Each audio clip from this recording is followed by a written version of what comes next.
The stagecoach clattered into Dry Hollow before the wind chose a direction, and out stepped Rosa Limley, windburned, held together by grit. Before we dive in, please tap like, tell us in the comments where you're watching from, and hit subscribe so you don't miss the next Frontier chapter. The dust sank low. The town barely looked. Coaches came on Tuesdays and Fridays. Feelings weren't on the manifest.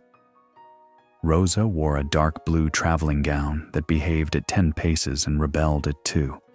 The bodice bit across her generous chest, seams tugged at her hips, a sleeve frayed from miles. She tightened her coat, lifted her chin, and met the man who summoned her with paper promises. Emory Beard, banker's son, approached like a verdict. He looked at cloth, then at curves. "Miss Lindley?" "Yes, this won't work." I expected someone more modest. The words fell like sleet. Rosa chose the platform's edge over collapse. She set her carpetbag and knotted her fingers until they stilled. Philadelphia lay a continent behind her. A stepfather who called pride a flaw. A mother remarried. A letter promising a husband past the horizon. Now the promise folded while a widow swept the same corner and pretended not to watch. Across the street, a man in a canvas duster tied down feed sacks with the patience of someone who outlived winter. Gabe Harland moved like a clock that survived being dropped. Slower now, but still true. Pale eyes steady, beard thick against the wind, a limp pacing his steps. He hadn't come for people. He came for hay, nails, and the mercy of chores that keep hands from remembering. A brother lost to fever, a wife to childbirth, a piece of himself left where soldiers leave pieces. He noticed Rosa because she tried not to be noticed. Real shame behaves that way. Quiet, still, inviting the world to pass by. Gabe did not. He read the too-tight dress, the wind-burned mouth, the unbowed spine of a woman refusing to break where men could see. He saw steadiness where a banker's boy saw size. Good men don't announce themselves, they move. He crossed the street without ceremony. Rosa heard boots and lifted her eyes. He didn't offer pity, it spoils fast in air this thin. He offered direction, a nod toward his wagon. "West," he said, one word like a handhold. She searched his face and found no lie, only solitude that wasn't danger. Behind the depot glass, a laugh faltered. "All right," she said. They left Dry Hollow under a sky so bright it made hard things honest. The road thinned, pines closed in. When wind found the seam in her coat, he shrugged off his duster and handed it over. She took it without thanks because thanks would make it charity. This was something else. The mules kept counsel. The wagon boards complained. Their silence wasn't a wall, only a road with fewer words. Dusk showed a cabin shouldering from a clearing, patched roof, canvas over wood, smoke from a tin chimney. Inside was heat to unknot fingers. A stove glowing red, a bare table, 2 chairs, a cot folded sharp. Order kept like a man keeps it when no one is watching. He pointed to a peg for her coat, set water to warm, took down beans with a hand that knew every jar. Rosa stood by the door to measure the room that would decide her night. She unpinned her hair and let it fall. He didn't stare.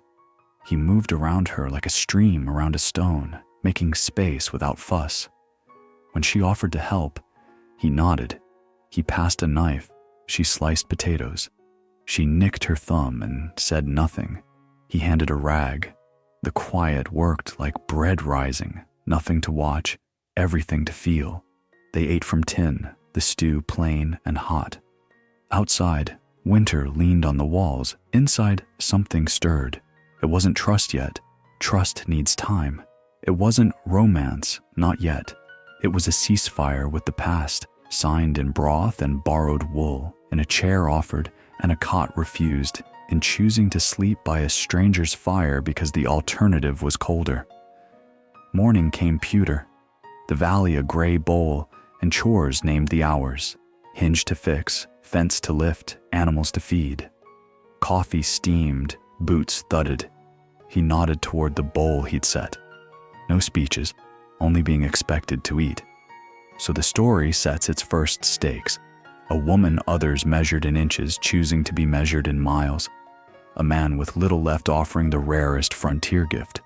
Room. West, then. Not direction, but permission. Not a promise of easy, only a promise of honest.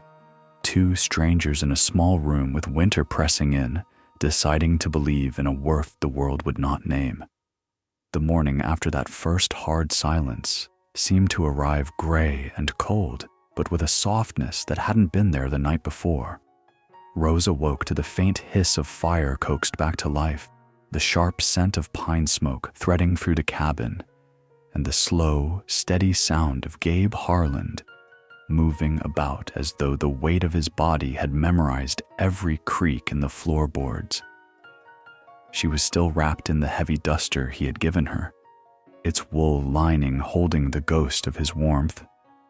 And when she sat up, her muscles ached in ways that reminded her she had crossed miles and left her old life behind. On the table sat a dented tin mug filled with steaming coffee, a chipped bowl of oats beside it, set down without a word, as if food itself could bridge the gap between strangers better than anything spoken. She took the mug carefully, sipped, and the bitterness of the brew curled through her chest until it steadied her shaking hands. Gabe stood by the window, broad shoulders turned toward her, his pale eyes focused on the frost-thick fence line, and after a moment, he said only, "Chores."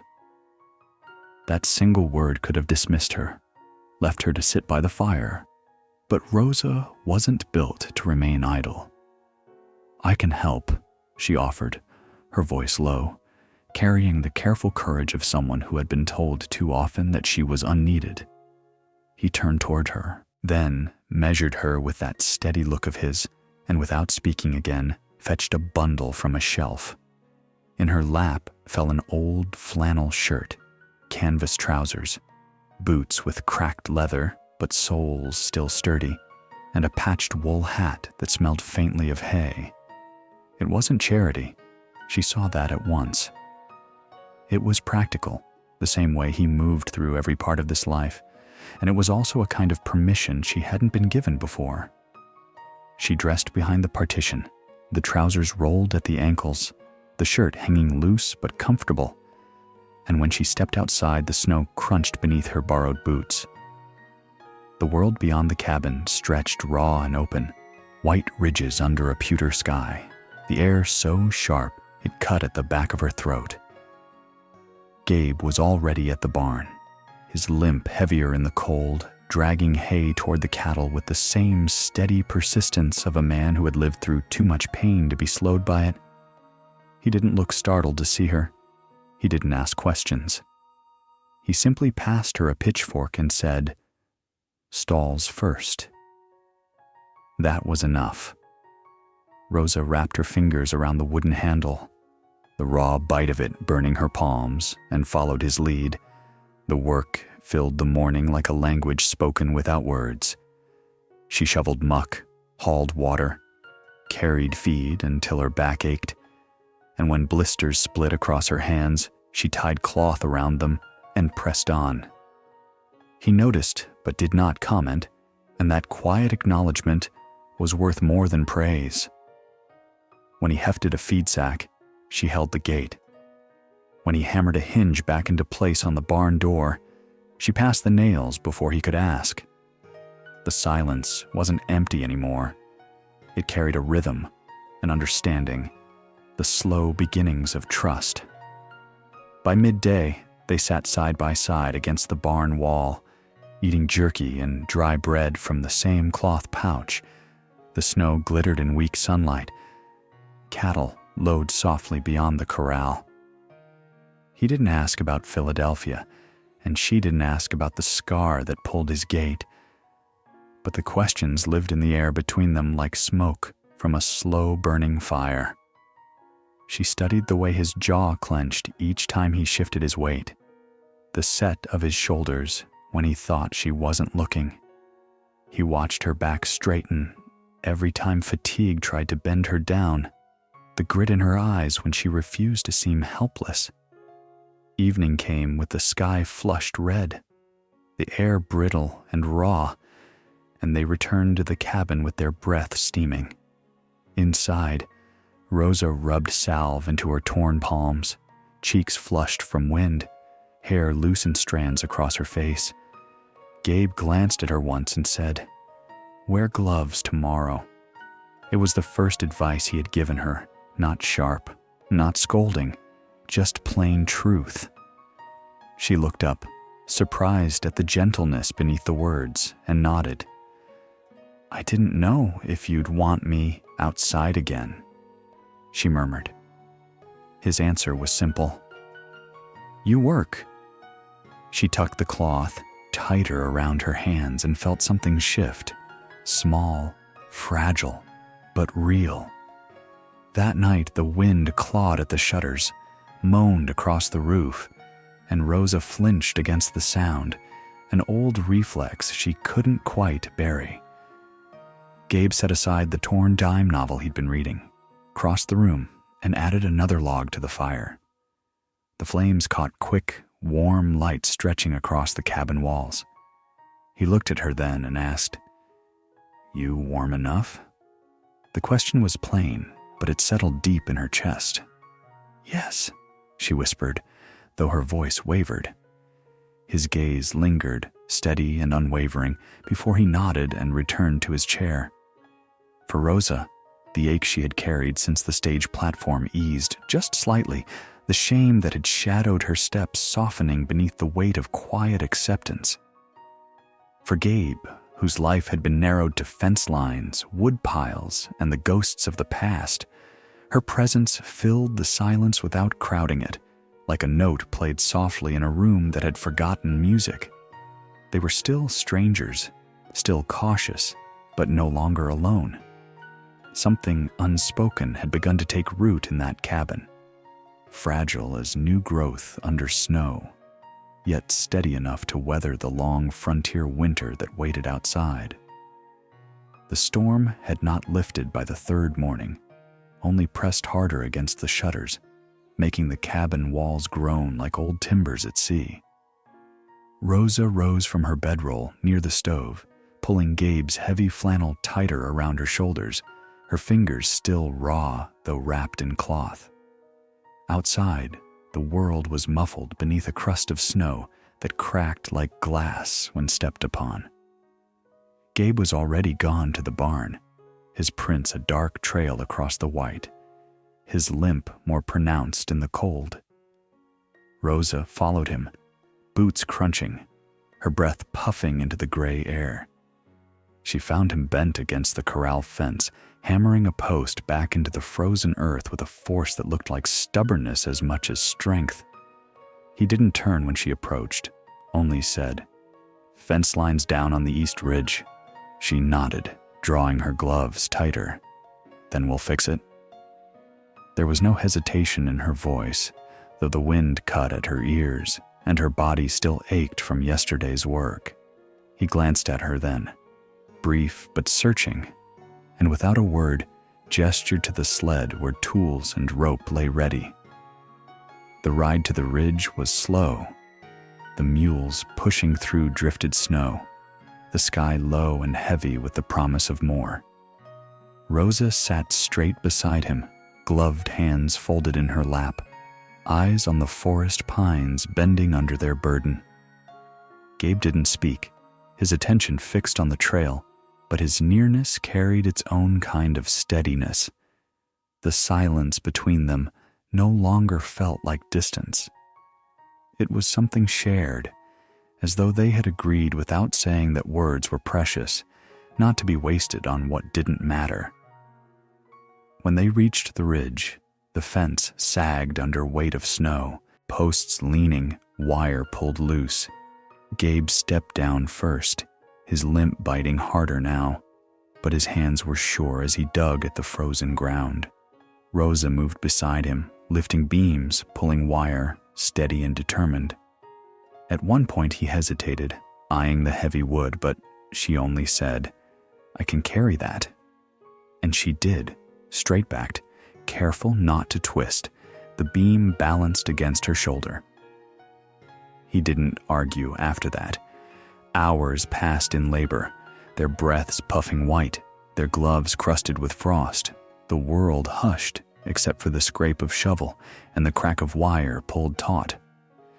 Gabe noticed how she kept pace, how he hadn't needed to slow for her once. Rosa, in turn, watched the way his jaw clenched whenever he shifted weight, pain carried quietly, never named. When the last post stood straight, they sat together on a rock beneath a stand of bare aspens, sharing water from his canteen. Their shoulders brushed when they leaned back, their breaths mingling in thin clouds. The wind eased for the first time all day.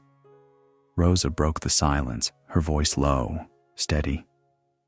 "You were married before." Gabe didn't answer at once, his eyes fixed on the pale line of horizon. Then he said, "Yeah, she died here." Years ago, his voice held no flourish, no attempt to soften it, just truth. "What happened?" Rosa asked. He shifted the canteen in his hands. "Childbirth." The word was heavy, final. Rosa held the silence that followed, then said quietly, "I'm sorry." He nodded once, still not looking at her. She wanted the land, thought the quiet wouldn't matter. But it did. Rosa tightened her grip on the canteen. "I don't mind the quiet," she said after a pause. "I just wasn't ready for it to be permanent." He looked at her then, really looked, pale eyes sharp against the cold. "Wasn't your fault." She gave a small shrug. "Doesn't change the fact I'm still here. And he wanted no part of me." Her voice caught, but she didn't lower her gaze. Gabe's reply came plain, solid as the ground beneath them. His loss. The words settled heavy between them, not dressed as comfort, but carrying more weight than comfort ever could. Back at the cabin that evening, Rosa peeled off her gloves and winced at her raw palms. Gabe crossed the room without comment, opened a drawer, and handed her a small tin of salve. She took it, their fingers brushing briefly, and dabbed the ointment across her skin. He stoked the stove, the fire catching fast, and after a moment said, "You've got steady hands." She gave a small laugh, surprised. "They don't feel steady." He met her eyes, his voice quieter this time. "They are." She looked at him, startled at the gentleness beneath those words. "I used to do embroidery," she admitted, "for church women back east." He nodded. "You're used to fine things." She shook her head. "I was used to pretending I was." "There's a difference." Later, she leaned toward the fire, stirring it with the poker. Her shirt slipped at the shoulder, the curve of her skin catching the firelight before she pulled it back quickly. He had seen, though he turned away, jaw tightening, silence heavier now. She didn't speak, and neither did he, but something had shifted, a tension alive and unspoken. That night, when she lay closer to the fire and he sat in his chair reading, the howl of wind returned. She flinched again, and this time he asked, "You warm enough?" She nodded, whispering thanks, though her hands trembled slightly. His voice carried further than the words themselves. "You could tell me if you're not." It was the first full sentence he had given her, and she held it close like a fragile flame against the cold. The snow deepened outside, soft and steady. Inside, two lives moved in cautious rhythm, stitched together by labor, silence, and small confessions. The cabin was no longer just a shelter against winter. It was becoming a place where grief could be spoken without shame, and where shame could be met without judgment. And in that quiet, beneath the sound of crackling fire and the slow creak of the roof, Rosa and Gabe began to build something neither had expected, something that looked, in its fragile way, like the beginning of belonging. The snow had not yet melted from the ridge when the first rider appeared, hooves striking sharp against the frozen crust, carrying a deputy's badge and too much talk. Rosa had been inside wiping the table when the sound of iron against earth reached her, too quick for cattle, too deliberate for deer. She stepped to the porch just as Gabe straightened from his woodpile, axe heavy in his hand, his face unreadable, but set. The deputy pulled short near the edge of the clearing, his horse sweating from the ride, his mouth already moving before his boots touched the ground. "Harland," he called, eyes sliding past the rancher toward the woman in the doorway. "You up?" Gabe didn't answer right away. He walked slow, the limp pulling one step shorter than the other, but he carried himself like a man who had measured his weight against harder things than this. "What's the business, Cooper?" he asked, voice flat as frost. The deputy tilted his head, smirking toward Rosa. "That her? The girl from the stage? Banker's boy says she ran off owing him. Says you've got her hid." Rosa felt her chest tighten.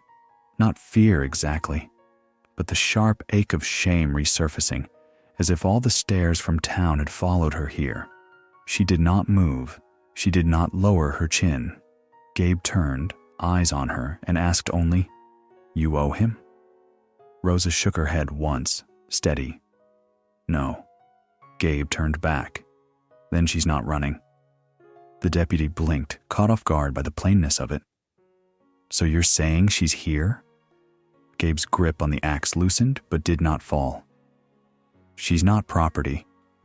She's staying. That's all I've got to say." Cooper's smirk faltered, replaced by the uneasy shuffle of a man unused to such certainty. "All right, Harland," he muttered, pulling his reins. "I'll tell him you said so. But folk are talking. You keep her out here, they'll talk louder." Gabe gave a single nod. "Let them." The deputy lingered a moment, but there was nothing more to push against, and soon he rode off, leaving behind only churned snow and the echo of hooves fading into the trees. For a long while, neither Rosa nor Gabe spoke. Snow drifted down, soft and slow, laying a clean sheet over the deputy's trail. Finally, Gabe walked past her into the cabin, set the axe by the door, pulled off his gloves, and bent to the stove like nothing had happened. Rosa stood still, arms crossed, the tightness in her chest unraveling only when she realized he had chosen, without hesitation, to stand between her and the world's cruelty. "I didn't expect them to come looking," she said quietly at last. Gabe did not lift his gaze from the fire. "They didn't come for you. They came to make noise." She swallowed, her throat dry. "You didn't have to say I was here." His hands paused over the wood. "I don't lie." The words hung heavy between them. Rosa walked closer, fingers brushing the back of the chair before she stopped. "That boy in town humiliated me. Said I was too much, too soft. Said sending me back was a kindness." Her voice cracked, but her eyes did not. Gabe looked up finally, his gaze steady on hers. "You believe that?" She let out a breath. "I did." But not anymore. Something in his face shifted then, a tightening that was not anger but recognition. "Good," he said, plain as ever, but the word carried weight like a vow. That evening, as they shared stew by the fire, Rosa moved closer to the table, their shoulders brushing when she reached for the kettle. The touch was brief, accidental perhaps, but neither pulled away. Later, when she stirred the pot with her sleeves rolled back, she asked softly, "Why did you speak for me?" He didn't answer right away, only scraped beans into a pan, the quiet stretching between them until she thought he wouldn't reply. At last he said, "I've been alone a long time. Sometimes too long, leaving you there with no name and no place. It wouldn't have been decent." She watched him, the way his jaw tightened as he spoke, and stepped closer, her hand rising of its own will to rest lightly on his arm. "Thank you," she whispered, "for seeing me." He stilled, the heat of her touch slipping past the walls he had built, though he said nothing. But that night, when he sat mending leather at the table and she brushed his shoulder as she passed, he did not flinch. Outside, snow thickened against the windows, the storm sealing them inside a world of firelight and silence. For the first time since stepping from that coach, Rosa did not feel as though she were waiting to be turned away. She had been chosen, not out of pity, not by accident, but because a quiet man with gray-blue eyes had looked at her and seen something worth keeping. And Gabe, though he said little, carried that choice like he carried everything, steady, unshaken, as if it had already been settled. The cabin, once a place built to hold only one man's grief, now held two souls leaning unknowingly toward something new. Winter still pressed at the door, but inside, warmth grew, not just from the stove, but from the beginning of a life reshaped by the simple truth of standing together. The storm finally broke 2 days later, leaving the sky pale and washed clean, but the snow crusted hard over the earth like glass, cracking beneath every step.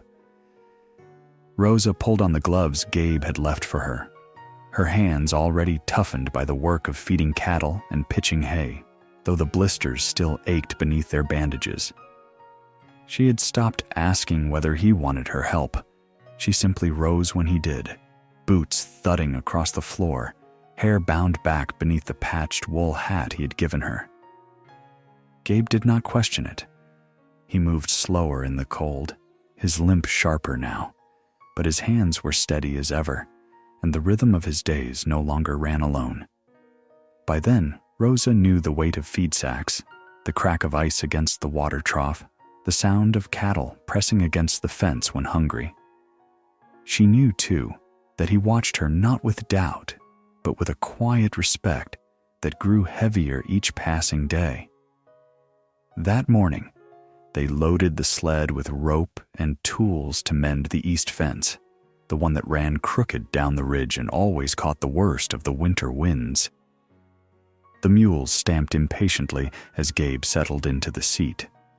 Rosa climbed up beside him without hesitation, her carpet bag long since tucked away, her traveling gown replaced by his flannel and trousers cinched with rope. She no longer felt like a woman out of place, but someone who had found the rhythm of the land, even if her muscles still protested with every new task. The ride was quiet. Snow drifted down from pine branches, the air sharp and thin. Gabe's eyes stayed on the trail, his jaw tight against pain, but she could feel the warmth of his presence at her side, steady as the creak of the sled. When they reached the ridge, the fence sagged beneath the weight of ice, posts leaning, wire pulled taut until it sang like a blade in the wind. Gabe stepped down first, favoring his leg, but when he bent for the beam, Rosa's voice cut through the cold. "I can carry that." He studied her, the wind tugging his beard, then handed the beam across. She balanced it against her shoulder, straight and sure, though the weight drove hard into her bones. She did not complain. Together they worked, Gabe digging out the old holes, Rosa hauling wood, her breath clouding the air. Hours passed this way, their silence filled with labor, and when at last the posts stood upright, the wire strung tight, they sat together beneath a stand of bare aspens. The canteen passed between them, water sharp as ice. Their shoulders brushed, and Rosa found she did not flinch anymore from nearness. It was she who broke the silence this time. "You were married before." Her words weren't prying, only careful, as though testing the edge of something sacred. Gabe didn't answer at once, his eyes fixed on the pale horizon. At last he said, "Yeah, she died here." His voice carried no embellishment, only truth worn down by years. "Childbirth," he added after a pause. Rosa bowed her head, fingers tight on the canteen. "I'm sorry." He shook his head once, still not looking at her. She thought she didn't mind the quiet. Thought the land would be enough. But it wasn't. The words hung heavy in the cold air. "I don't mind the quiet," Rosa said softly. "I just wasn't ready for it to be permanent." That made him look at her, really look, his gray-blue eyes cutting sharp against the snow. "Wasn't your fault," he said. She shrugged, though her throat burned. "Doesn't change the fact I'm still here." And he wanted no part of me.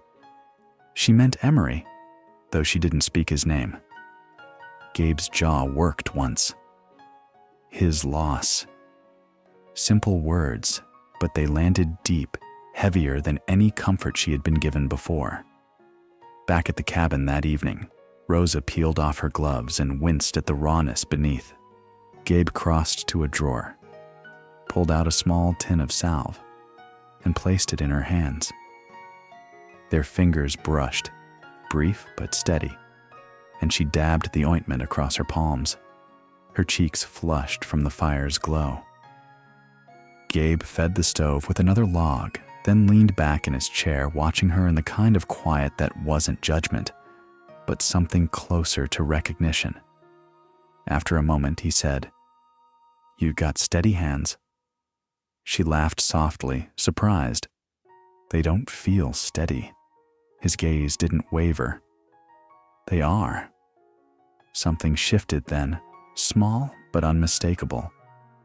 Rosa told him she had done embroidery once, fine stitches for church ladies back east, work meant to make her delicate when she had never truly been so.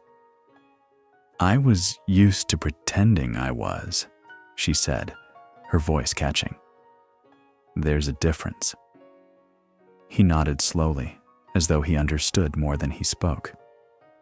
Later, when she bent to stir the fire, her shirt slipped at the shoulder, exposing skin she had no intention of showing. She pulled it back quickly, but not before she saw his jaw tighten as he turned away. The silence that followed was not empty but full of something unspoken, alive between them.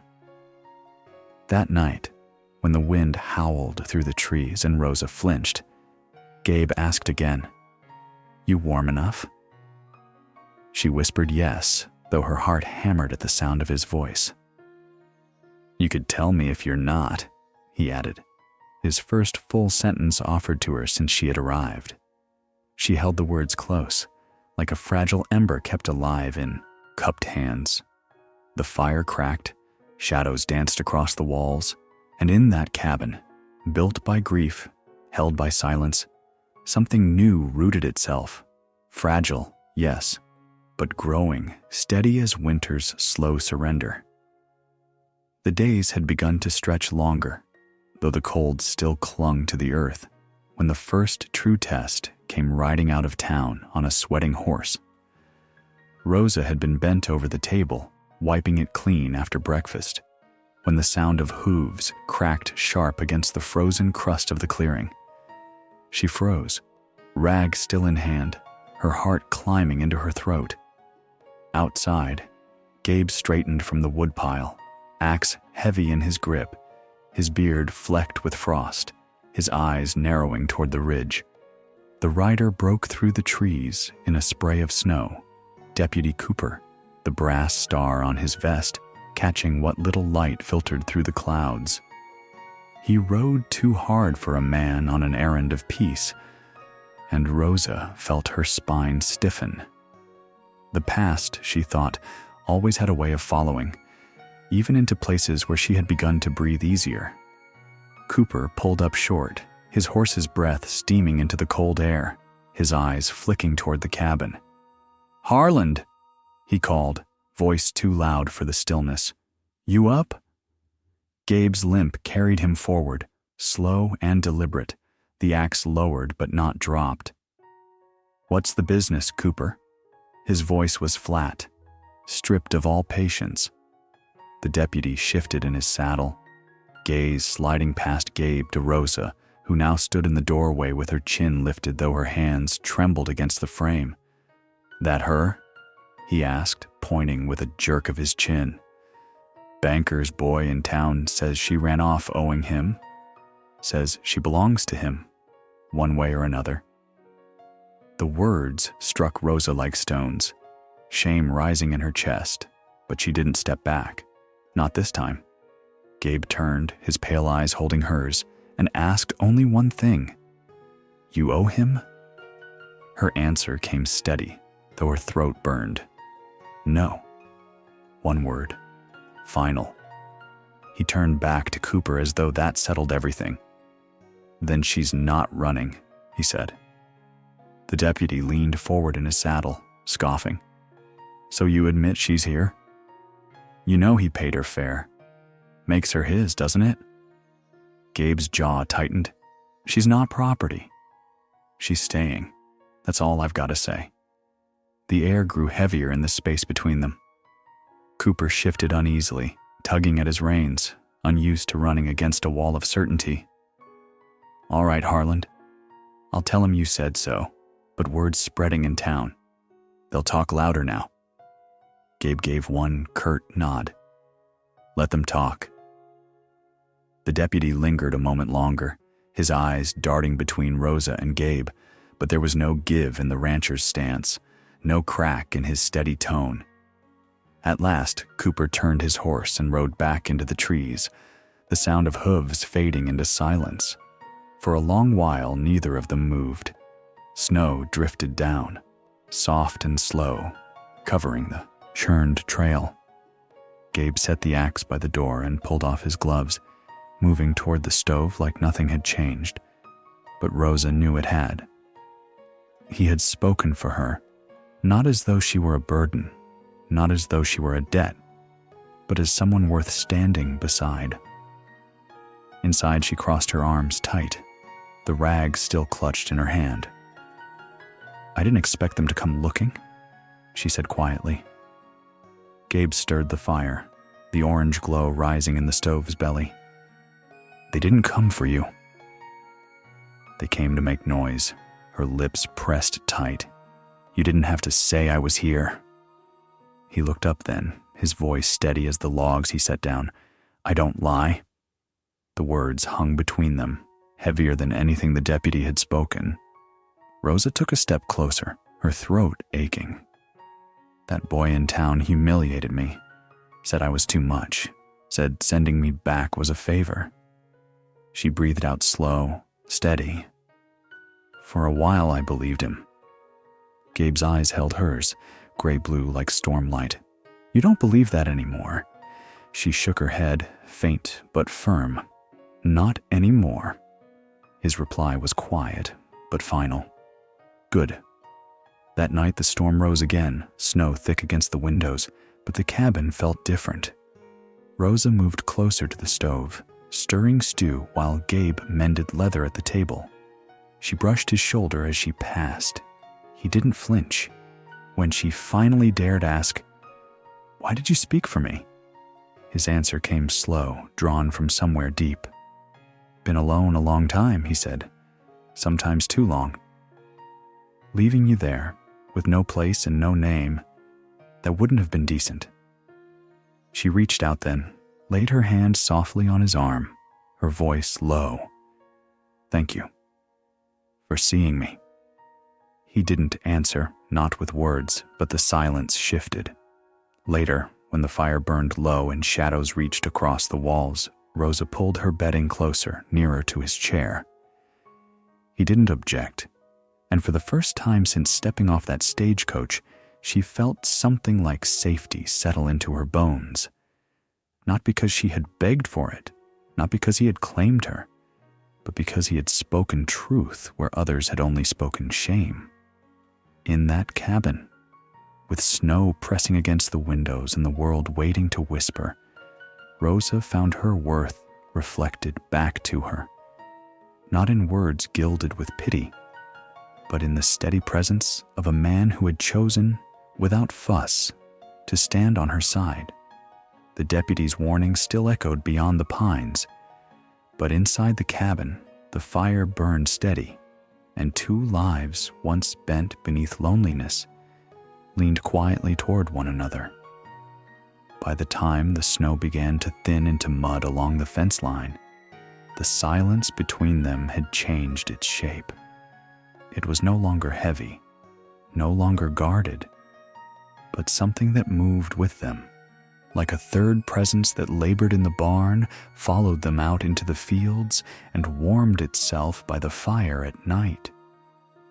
Rosa rose with the dawn, pulling on the flannel and trousers Gabe had given her, her hair tied back with the scrap of cloth, her hands wrapped now in calluses instead of linen. She carried water, hauled wood, scattered feed, and though her body still ached in unfamiliar places, she no longer faltered. Gabe noticed, though he said nothing. He only worked beside her, his limp sharper in the mornings, but his hands always steady. When they met at the trough, passing the bucket between them, their fingers sometimes brushed, and neither pulled away.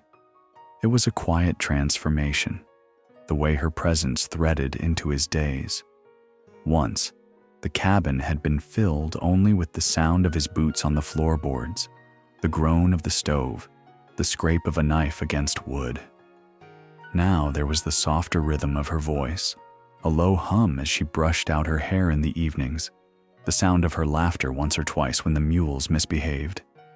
She never asked for more than he gave, but Gabe found himself offering small things at first, a second mug of coffee left warming on the stove, gloves folded at the edge of her bedding, an old scarf draped over the peg by the door. Each gesture felt foreign, but not unwelcome. Rosa noticed too. She noticed the way his eyes lingered sometimes, not in hunger, but in something quieter, something steadier. When she bent to lift a bucket or leaned into the stall to brush down a cow, she felt his gaze at her back. It was not the look Emory Beard had given her, sharp and measuring, but one that held her without demanding. She had never known what it was to be seen this way, without mockery, without pity. It unsettled her at first, then steadied her more than she could have imagined. One evening, the fire burned low, and Rosa sat cross-legged near the stove, mending a tear in one of Gabe's shirts with neat, practiced stitches. He sat across the room, sharpening a blade, his eyes half closed against the rhythm of the stone. The quiet stretched, comfortable now, and when she pricked her finger with the needle, he looked up at once. "You all right?" She gave a small laugh, shaking her head. "I've bled worse today." He watched her another moment, then returned to his work, but the look lingered in her chest. Later, she asked him softly, "Why'd you help me?" "That day at the platform. You could have left me there." He didn't answer right away, only leaned forward, adding another log to the fire. When he finally spoke, his voice was rough with honesty. "Didn't seem right. Leaving you there, waiting for the world to break you. Some things a man can't walk past." His words settled deep into her, heavier than promises, because she knew they came not from charm, but from the plain marrow of him. The days rolled on, and the air began to soften with the first hints of thaw. Snow melted into rivulets that ran down the hillsides, and the fields darkened with wet earth. Rosa found herself humming sometimes as she worked, songs she half remembered from childhood. Gabe listened in silence, never interrupting. When she laughed once at the sight of a calf chasing its own tail, he almost smiled. Almost. She caught it at the edge of his beard, the way his eyes eased, and though he quickly looked away, the warmth lingered. At night, she moved her bedding closer to the fire, then closer still, until one evening she was near enough to feel the heat of his chair against her side. He didn't question it. He didn't name it. But when the wind howled and she startled, he set down his book and asked, "You warm enough?" She nodded, but he pressed further, surprising her. "You could tell me if you're not." She met his eyes then, and the space between them shifted. It was not a declaration, not yet, but it was something like the beginning of one. A recognition. A slow unraveling of loneliness neither had expected to surrender. In the firelight, Rosa saw him differently, not only as the man who had taken her in, but as someone who carried his own scars, someone who had given more than he ever intended, simply by refusing to turn away. And Gabe, watching her bent over the mending, her hair falling loose against her cheek, saw not the woman the town had mocked, but the one who had worked beside him, who had refused to break when breaking would have been easier. The thaw would bring new trials, mud, labor, and the eyes of a town that whispered. But in that cabin, with the fire snapping low and silence stretched warm between them, Rosa and Gabe had already chosen the harder path, to stay. Not out of need, not out of pity, but because something real had begun to grow between them. And though neither of them named it yet, they carried it with every look, every touch, every shared breath in the long winter nights that no longer felt quite so lonely. By the time the thaw crept fully into the valley, Rosa had stopped counting the days since she first stepped down from that stagecoach. Life on Gabe Harlan's ranch had settled into a rhythm. Work at dawn, meals by the stove, silence that no longer pressed, but carried them both steady. Yet peace on the frontier never stayed untouched. One gray Tuesday, as Rosa was bent over the garden plot with dirt beneath her nails and the scent of thawed earth thick in the air, the sound of hooves broke across the ridge. Gabe was at the shed oiling a hinge when the rider appeared, a lone figure cutting across the clearing with coat flapping sharp against the wind. The man pulled his horse short before the porch, dust and snow clinging to his boots, his face flushed from the ride. Emory Beard, the banker's son. His eyes darted sharp, like a man who had rehearsed this moment in anger and pride all winter long. "I came to collect what's mine," he said, brushing at his fine coat as though the land itself offended him. His voice carried the tone of someone accustomed to being obeyed, though Rosa noticed the hitch in his breath, the way his hand tightened on the reins. Gabe stepped forward. One hand braced loosely against the doorframe, his presence steady as the earth beneath them. "She's not yours," he said, voice even, low but heavy enough to still the wind. Emory laughed, quick and cutting. "I sent for her. Paid her fare. That makes her mine." His words fell sharp, but Rosa heard the hollow underneath them. She rose slowly from the soil, brushing her hands against her apron, and walked toward the porch. Her hair was loose from her braid, her face flushed with work, but her eyes were calm, steady. She looked Emory over the way he had once looked at her, like weighing a sum, only now she was not the one being measured. "You paid for a letter," Rosa said clearly, "and a train ticket." That's all Emory's eyes flicked to her, then down her figure, his mouth twisting. "You've filled out even more," he muttered. "Guess you've been eating well." The words, meant to wound, bounced harmless against the armor she had forged in the cold mornings and long nights beside Gabe's fire. Gabe shifted then, not sudden, not violent, but something in his stance changed, enough that Emory took a half step back. The rancher's pale eyes fixed on him like iron driven into the ground. "You turned her away," Gabe said, "in front of your father, in front of the town. That's what happened. Now you want to claim her because someone else saw worth where you didn't." Emory's face reddened, pride wrestling with shame. "You think staying out here in this hole makes her more than she is?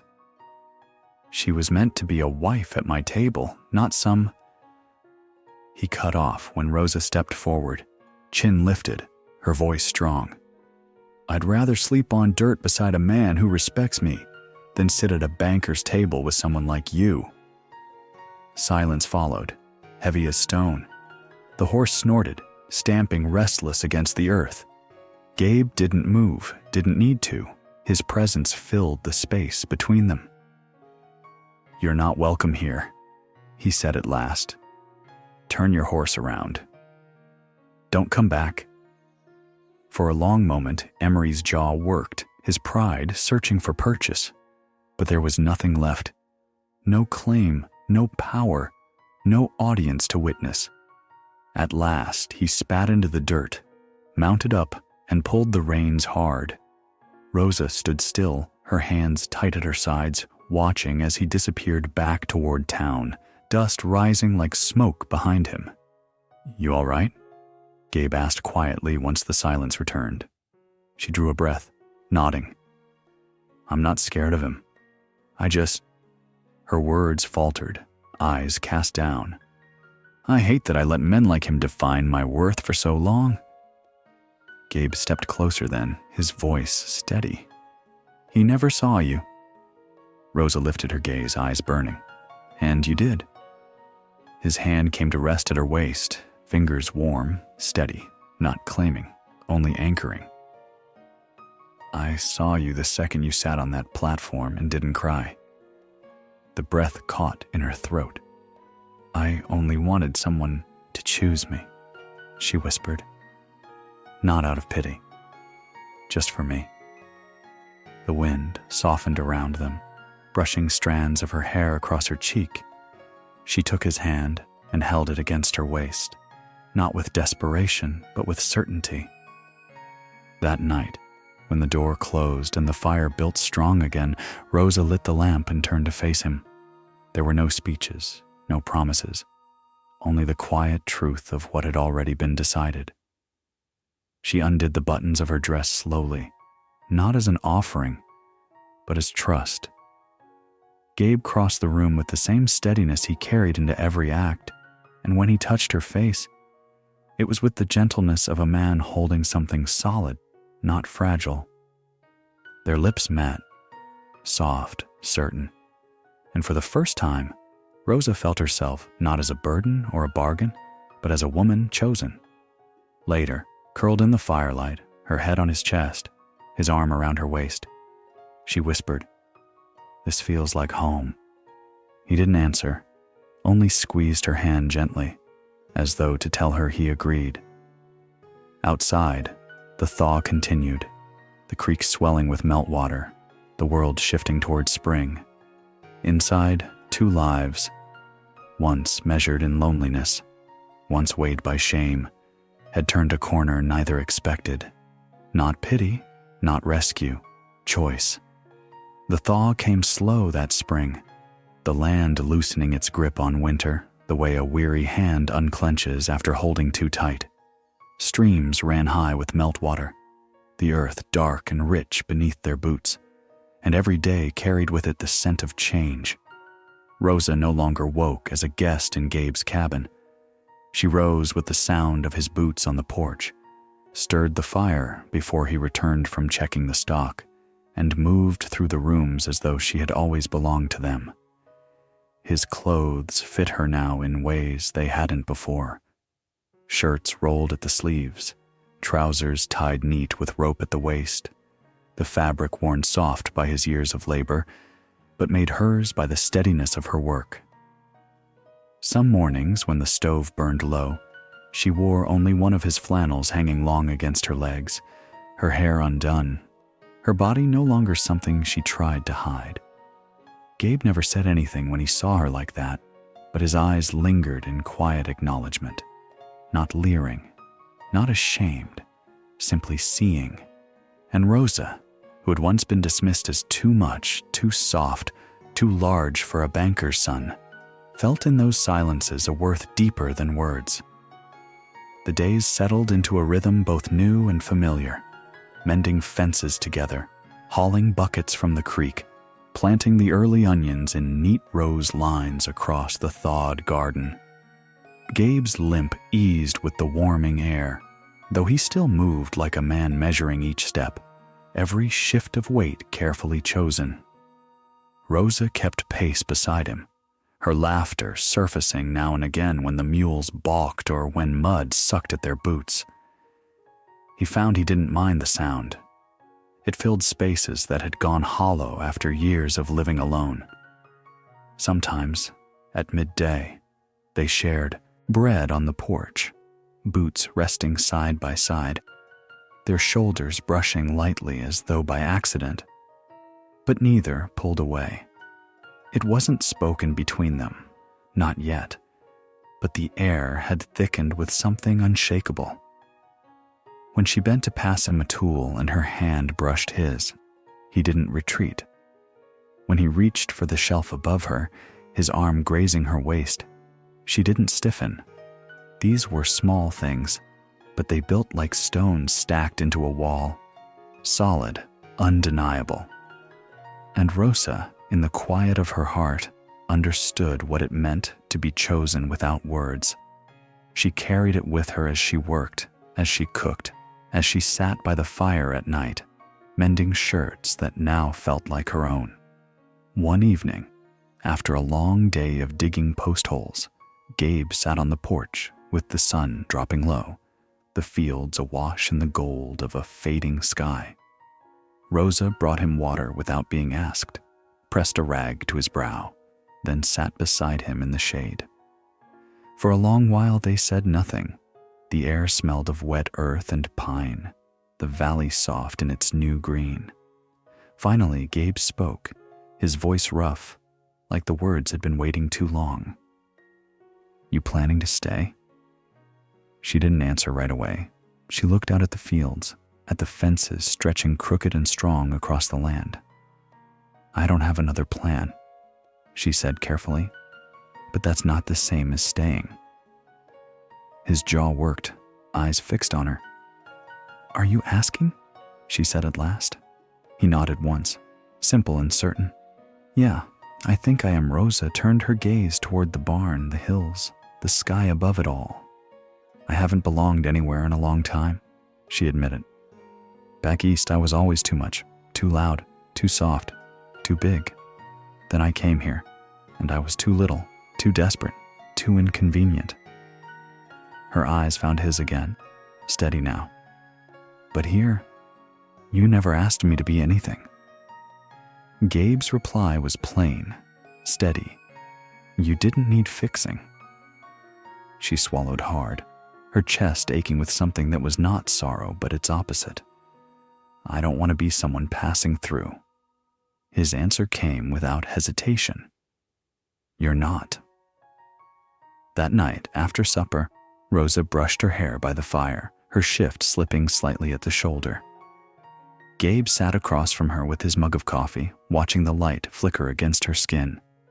At last, he stood, slow and careful with his leg, and crossed the floor.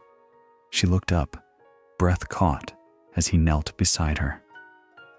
"Rosa," he said, her name a vow. He touched her cheek, his thumb tracing the line of her jaw. She whispered, "You don't have to." His eyes held hers. "I know, but I want to." And then he kissed her, not rushed, not demanding, but steady, certain, as though he had been holding the moment in his hands for a long time. Later, lying together in the firelight, her fingers traced the scar along his side without question, and he let her. "What are we, Gabe?" she asked softly. He didn't open his eyes, but his voice carried the truth of him. real. And in that word, Rosa found more than any vow or paper could have promised. The thaw had carried more than spring. It had carried the beginning of a life reshaped. The cabin was no longer a place for one man's silence. It was theirs now. Boots sat side by the door. 2 mugs waited on the table each morning, and when Rosa woke with her head resting on Gabe's shoulder, she no longer felt the sting of shame, but the quiet certainty of having been chosen, at last, for exactly who she was. By late May, the land had opened its palms to summer, the last of the frost retreating into gullies where sunlight rarely touched. The creek ran fast with meltwater. Birds filled the mornings with sharp calls, and the cabin, once built for one man's grief, now bore the marks of 2 lives joined. Rosa stood at the fence line in her patched blue dress, apron tied snug around her waist, her hands steady as she scattered feed. Her curves, once mocked, once dismissed, filled the fabric with a pride she no longer hid. She had come west, carrying shame and silence, but here, beside Gabe Harland, she had learned the worth of her body's strength, her hands' work, her heart's resilience. And Gabe, who had lived half a decade with nothing but ghosts for company, now found the scowl he had worn without noticing was easing, replaced by something quieter. Not smiles, not yet, but peace. Each evening, their boots rested side by the fire, their coats hanging together on the same peg by the door. The table, once set with a single chipped mug, now carried 2. Rosa's laughter had begun to thread through the rafters, soft but steady, and Gabe found he listened for it the way a man listens for the creek's song in spring. He still worked in silence, his limp still marked him, but when his eyes lingered on her, it was with the calm of a man who no longer expected to be alone. She met that gaze with equal steadiness, her chin lifted, her lips curved faintly, knowing at last she was not something to be endured, but someone to be chosen. One afternoon, he returned from town with a new kettle and a small box wrapped in cloth. He placed it in her hands without ceremony, and Rosa opened it on the porch, breath catching, as she found a simple silver ring nestled against folded lace. Gabe didn't kneel, didn't fumble for speeches. "You've been calling this home," he said, his voice quiet but sure. "I want you to call it yours." Her eyes blurred with tears. She hadn't thought she could still summon, and she slid the ring onto her finger without hesitation. "It already is," she whispered. He looked at her then, his gaze steady, and in that silence lay the truest vow they could make. That night, by the fire, Rosa leaned against his shoulder, his hand resting warm against her leg. "Do you want to get married proper?" he asked after a while, the question heavy but plain. She shook her head gently. "I don't need paper, but I'd like to hear you say it." He looked down at her, the light catching the edges of his beard, his eyes clear. "You're mine," he said, "from the first day I saw you on that platform." She smiled, soft but sure. "I wasn't much to look at then." His reply was as steady as his heartbeat. "You were everything." When June's warmth settled over the valley, Rosa began to notice a change in herself, an ache across her belly, the absence of her time. She waited days before telling him, her hands twisting in her apron, her eyes uncertain. When she finally spoke, Gabe didn't flinch. He didn't panic. He simply pulled her close, pressed his lips to her temple, and said, "Then we'll make room for more." It was not a promise gilded with fear or doubt, only a truth spoken by a man who had once thought life had ended but now found it beginning again. By midsummer, the cabin had transformed. A second coat always hung at the door. 2 mugs waited on the shelf. Rosa's dress, mended and refitted, swayed as she moved through the rooms with quiet certainty. Gabe's coat, once heavy with solitude, brushed against hers whenever he rose from the peg. Together, they planted rows of potatoes, their hands sinking into the dark soil, the rhythm of labor punctuated by glances that held as much as words. In the evenings, they leaned against the porch rail, watching the sun sink behind the hills, 2 sets of arms resting together where once there had been only one. They never spoke much of the past. There was no need. Rosa no longer wasted breath on Emory's rejection, no longer carried the sting of being measured and found wanting. And Gabe no longer spoke of the years he had lost to silence and grief. What mattered now was the life they had chosen, the future taking shape one day at a time, in the rhythm of work, in the steadiness of touch, in the unspoken vows carved into every chore, every meal, every look across the firelight. One morning, Rosa awoke to the sound of birds and the steady warmth of Gabe's arm draped across her waist. She lay still, her cheek against his chest, listening to the beat of his heart. She thought of the girl who had stepped off the stagecoach, carpetbag in hand, rejected in front of strangers. She thought of the man who had carried his grief like an extra weight on his back, bent but unbroken. And she thought of the choice they had made, quiet, steady, and unshakable. Forever wasn't spoken, it didn't need to be. It was lived each day in the soft mornings, in the hard work of the fields, in the comfort of silence that no longer ached. The world outside could whisper all it wanted. But inside the cabin, worth was no longer measured in what others saw. It was measured in the warmth of a hand, in the weight of a ring, in the life stirring quietly beneath Rosa's heart. And so the cabin that had once been a monument to loss became a home, not by promise, but by choice, not by paper, but by love. A rancher once bound to silence, a woman once bound to shame, now bound only to each other, steady as the land itself, enduring as the seasons, real as the fire that burned each night on their hearth.